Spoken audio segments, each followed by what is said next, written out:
Hello everyone, मी ऐश्वर्या तुम्हा सर्वांचं स्वागत करते माझ्या यूट्यूब चॅनलवर.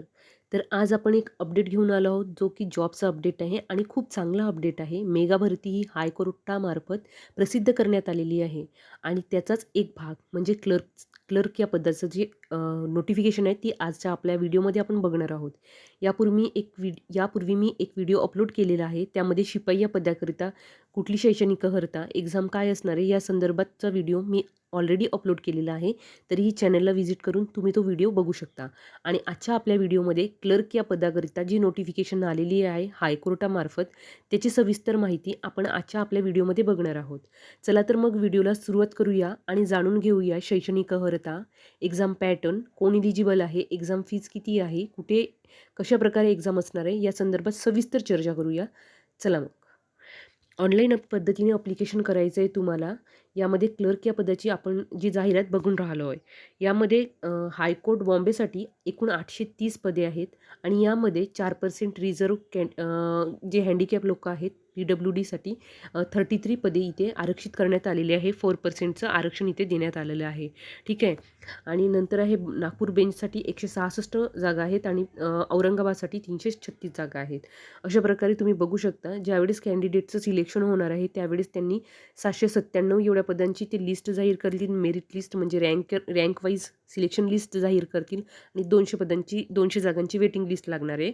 त्यापुढे जी ही वेटिंग लिस्ट लागणार आहे तुमची, हा महत्त्वाचा एक मुद्दा आहे. इथे दिसते तुम्हाला पिरियड ऑफ 2 इयरपर्यंत तुमची जी वेटिंग लिस्ट असणार आहे ती व्हॅलिड असणार आहे. ठीक आहे. S10ची वेतन श्रेणी आहे इथे आणि 29,200 ते 92,300 प्लस आणि यामध्ये सगळे अलाउन्सेस तुम्हाला इन्क्लूड केल्या जातील. ते सगळे अलाउन्सेस करून तुम्हाला सॅलरी ही मिळणार आहे. सॅलरी ही खूप चांगली असते. हायकोर्टाची जॉब प्रोफाईल पण चांगला असतो आणि ही अतिशय महत्त्वाची संधी आहे. या संधीचं तुम्हाला सोनं करायचं आहे. लिपिक बनण्याचं, क्लर्क बनण्याचं स्वप्न तुम्ही आता जरी बघत असाल तर ते सत्यात उतरवायची हीच संधी आहे. तर यावेळेला चुकूनही वेळ वाया घालवू नका आणि लगेच तयारीला लागा. नोटिफिकेशन ही आली आहे. आता एक्झाम कंडक्ट होईल आणि मग तुम्हाला पुढच्या प्रोसेस स्टार्ट होतील. स्किल टेस्ट असतं यामध्ये.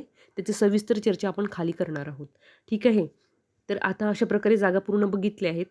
मुंबई विभागामध्ये जास्त कोर्टमध्ये तुम्हाला सर्वाधिक जागा दिसते आहे आणि नागपूरमध्ये 150-160च्या दरम्यान तुम्हाला जागा आहेत. ठीक आहे. आणि पुढे औरंगाबाद 323. आता पुढे बघा तुम्ही, आता आपण एज लिमिट जाणून घेऊया. महत्त्वाचं म्हणजे एज लिमिट ही बऱ्यापैकी आहे. ज्यांची एज लिमिट आता संपलेली आहे, 38+ झालेले आहे, तरी इथे कॅटेगरीमध्ये येतात अशा उमेदवारांसाठी ही तर खूपच चांगली संधी आहे. तुम्ही बघू शकता जर तुम्ही जनरल कॅन्डिडेट असणार तर तुम्हाला कमीत कमी 18 वर्ष आणि मॅक्झिमम 38 इयर एवढी एज लिमिट इथे चालणार आहे. पुढे तुम्ही जर SC, schedule caste, schedule tribe, other backward class or special backward class specified for the time being by the government of Maharashtra, जर तुम्ही 18 इयर्स त्यामध्ये तुम्हाला 18 ते 43 यापर्यंतची एज लिमिट ही चालणार आहे. ठीक आहे. आणि यामध्ये असं तुम्हाला फॉर्म सिलेक्शन करताना कुठलीच कॅटेगरी वाईज किंवा अशी काही रँक लिस्ट नसते. फक्त जे तुम्हाला फॉर्म फिलिंग करत आहात तर त्यामध्ये फक्त मुद्दा इथे येतो की एज लिमिटचा. जर तुम्ही ओपन आहात तर 38 पर्यंत चालणार आहे आणि पुढे तुम्ही इतर कुठल्या कॅटेगरीचे असणार आहे तर तुम्हाला 43 वर्षापर्यंत हे एज लिमिट ही चालणार आहे. ठीक आहे. पुढे जे तर तुम्ही ऑलरेडी तिथे जॉब करत असणार आहे कुठल्या दुसऱ्या पदावर आणि परत तुम्हाला क्लर्कसाठी तुम्ही इंटरेस्टेड आहात आणि अप्लाय करायचं आहे तर तुम्हाला एज लिमिट कमीत कमी 18 आणि जी हायर एज लिमिट ती तर दिलेली नाही आहे, ती चालणार आहे. ठीक आहे. आता एज्युकेशन क्वालिफिकेशन हा अतिशय महत्त्वाचा विषय आहे. बरेचसे उमेदवार क्लर्क या पदाकरिताच अप्लाय करणार आहेत. तर तुम्ही एज्युकेशन क्वालिफिकेशनची अट ही संपूर्णपणे जाणून घ्या. बघा, एनी डिग्री, एनी ग्रॅज्युएट हा तुम्हाला चालणार आहे. ठीक आहे. Candidate must possess any graduation ही चालणार आहे आणि तुम्हाला English typing examination of a speed 40. ठीक आहे. म्हणजे महाराष्ट्र शासनाचं GCC TBCचे जे सर्टिफिकेट असतात तुमच्याकडे, ती जर टायपिंग तुम्ही केलेली आहे तर तुम्ही इथे इलिजिबल आहात. ठीक आहे. Computer typing basic course GCC TBC conducted by the Maharashtra state council of examination यांच्या अंतर्गत जी सर्टिफिकेट आहे तुमचं ते 40चं इंग्लिश 40चं सर्टिफिकेट असणे हे तुम्हाला आवश्यक आहे. ठीक आहे. आणि यापुढे आपण बघूया, त्यानंतर तुम्हाला एक सर्टिफिकेट असणं, जसं तुम्हाला ऑरमध्ये दिलेलं आहे म्हणजे पहिलं क्वालिफिकेशन आपण बघितलं आहे की तुम्हाला एनी ग्रॅज्युएट असणे आवश्यक आहे. त्यानंतर तुम्हाला टायपिंगचं सर्टिफिकेट असणे आवश्यक आहे. ठीक आहे. त्यापुढे तुम्हाला सांगते मी की तुम्हाला MSCIT certificate MS-CIT MS office, MS word, जे MS-CITचं सर्टिफिकेट असते किंवा हे खालील जे दिलेले सर्टिफिकेट आहे, हे यातलं कुठलंही सर्टिफिकेट तुमच्याकडे असेल तर ते देखील तुम्हाला व्हॅलिड असणार आहे. ठीक आहे. MS-CIT देखील इथे मेन्शन केलेलं आहे. MS वर्ड, MS ऑफिस याचं नॉलेज असणं, याचं रिगार्डिंग तुमच्याकडे सर्टिफिकेट असणं हे आवश्यक आहे. पहिली अट झाली तुम्हाला इंग्लिश कोटीची गरज आहे. दुसरी आहे तुम्हाला सर्टिफिकेशन लागणार आहे कॉम्प्युटर क्षेत्रातील, म्हणजे MS-CIT असेल, MS वर्ड, MS ऑफिस यापैकी कुठलेही कॉम्प्युटर सर्टिफिकेशन असणं तुम्हाला आवश्यक आहे. जसं CDAC आहे, CEDIT, NIIT अशा प्रकारचे जे सर्टिफिकेट आहे तुमच्याकडे ते असणं अनिवार्य आहे. म्हणजे त्यापैकी एक. जर MS-CIT असेल, इंग्लिश कोटी असेल तर काही प्रश्नच नाही. मग तुम्ही इलिजिबल आहात, तुम्ही भरू शकता. Candidate shall be eligible for the appointment यासाठी जे पॉईंट्स दिलेले आहेत. ठीक आहे. पुढे आपण एक्झामचं पॅटर्न समजून घेऊ. हे अतिशय महत्त्वाचं आहे. एक्झामचं पॅटर्न समजून घ्या सुरुवातीला. ठीक आहे.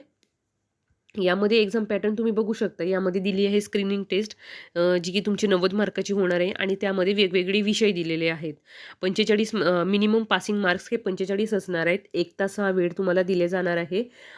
Written test paper should be of objective type multiple choice question on the following subject. जसं मराठी 10 मार्काला असणार आहे, इंग्लिश 20 मार्काला, जनरल नॉलेज हे 10 मार्काला आणि जनरल इंटेलिजन्स हे 20 मार्काला असणार आहे. आणि पुढे आहे अरिथमॅटिक म्हणजे तुमचं क्वांट आणि 20 मार्काला ते असणार आहे आणि कॉम्प्युटरचा जो नॉलेज असणार आहे, बेसिक कॉम्प्युटर नॉलेज हे विचारलं जातं, ते तुम्हाला 10 मार्कासाठी विचारलं जाईल. अशा पद्धतीने इथे जे एक्झाम कोणतं पॅटर्न असणार आहे आणि तुम्हाला 1 तासामध्ये एवढे सगळे सब्जेक्ट असणार आहेत आणि 90 मार्काची ही तुमची एक्झाम ही कंडक्ट केल्या जाणार आहे. ठीक आहे. पुढे जर तुम्ही ह्या टेस्टमध्ये क्वालिफाय झाले आहेत, मेरिट जवळपास 70+ पर्यंत तरी तुमची मार्क्स असणे आवश्यक आहे. जर तुम्हाला पुढच्या प्रोसिजरला जायचं आहे, तर मग पुढे तुम्ही बघू शकता. त्यानंतर आहे तुमची टायपिंगची टेस्ट. या स्किल टेस्टसाठी म्हणजे ही स्किल टेस्ट झाली टायपिंग टेस्ट. ही जी असणार आहे तुमची मिनिमम पासिंग मार्क यामध्ये 10 असणार आहेत. टोटल 20 मार्कांची ही एक्झाम असणार आहे आणि याचं ड्युरेशन असणार आहे 10 मिनिटांचा. Typing passage containing 400 words. ठीक आहे. अशा प्रकारे इथे दिलेलं आहे. नंतर तुमचं जे शेवटचं असणार आहे तिसरा स्टेप तो असणार आहे म्हणजे पर्सनल इंटरव्ह्यूचं. त्यामध्ये तुम्हाला 40 मार्कांची ही इंटरव्ह्यू होणार आहे तुमची.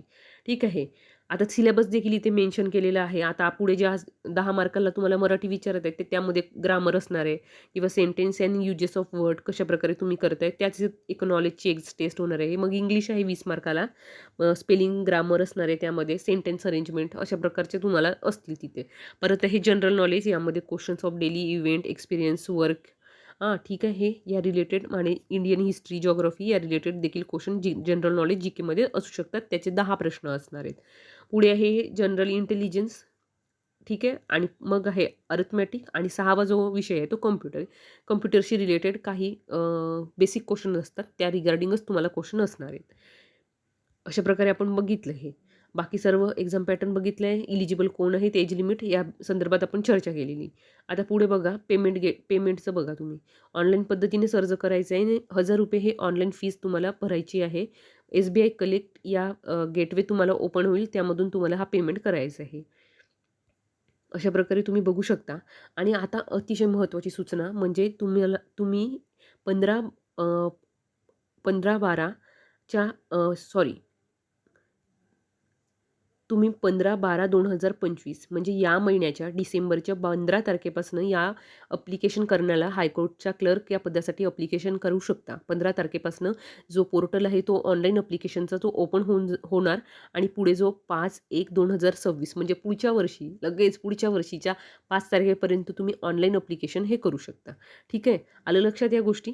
मग 5/1 पर्यंत वाट न बघता तुम्हाला सुरुवातीलाच ऑनलाईन ॲप्लिकेशन करायचं आहे. हे व्यवस्थित PDF वाचायचं आहे. आणि हो, जर तुम्हाला हा PDF वाचून संपूर्णपणे माहिती स्वतः एकदा बघायची असेल तर तुम्ही टेलिग्राम चॅनलला जॉइन करू शकता. त्याची लिंक मी तुम्हाला व्हिडिओच्या डिस्क्रिप्शन बॉक्समध्ये देणार आहे आणि तिथून तुम्ही जाऊन टेलिग्राम चॅनल जॉइन करून हा PDF डाउनलोड करून संपूर्ण माहिती परत एकदा बघू शकता. ठीक आहे. अशाच महत्त्वपूर्ण अपडेट्ससाठी तुम्ही चॅनलला लाईक, शेअर, सबस्क्राईब करायचं आहे. जेणेकरून जे नवीन अपडेट येतील ते तुमच्यापर्यंत सुरुवातीला पोहोचतील. म्हणूनच तुम्ही चॅनलला सबस्क्राईब करायला अजिबात विसरू नका. आणि हो, हा व्हिडिओ पुढे शेअर करा म्हणजे जेणेकरून परत तुमचे जे फ्रेंड्स आहेत ते चॅनलसोबत जोडतील आणि तुम्हाला दिवसेंदिवस हा चॅनल ग्रो होईल आणि तुम्हाला अधिकाधिक मी माहिती तुमच्यापर्यंत पोहोचत राहणार. ठीक आहे. अशा प्रकारे आजचा जो आपला हायकोर्टाच्या क्लर्क या पदाचा जो अपडेट आहे, तो आपण संपूर्णपणे बघितलेला आहे आणि अशा प्रकारे आपण सविस्तर माहिती जाणून घेतली आहे. ठीक आहे. चला तर मग भेटूया पुढच्या व्हिडिओमध्ये. धन्यवाद.